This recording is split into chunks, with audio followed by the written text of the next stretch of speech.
Former President Truman recalled General Douglas MacArthur from his command, it set off one of the most dramatic and controversial news stories of the generation. In Tokyo, the Supreme Commander arrived at the airport for his trip home after a farewell ride past 250,000 cheering Japanese. General and Mrs. MacArthur were bid farewell by American and Japanese friends. Then in the General's plane, the Bataan headed for the homeland they had not seen in 14 years.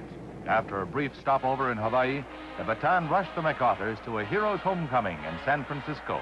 Here, for the first time since 1935, MacArthur sets foot on the soil of the continental United States.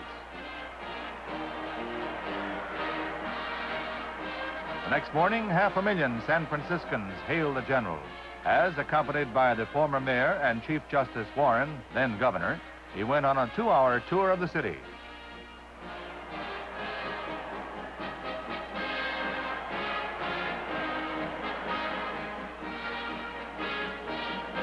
Following day, all Washington turned out to pay him tribute.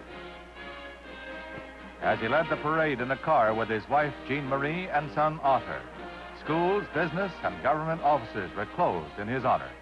Speaking before a joint meeting of Congress, MacArthur closed on a personal note.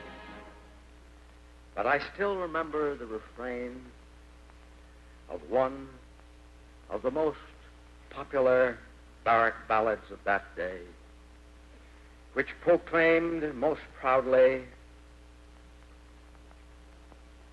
that old soldiers never die. They just fade away.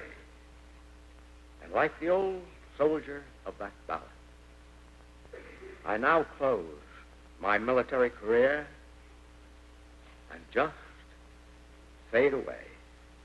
An old soldier who tried to do his duty as God gave him the light to see that duty. Goodbye.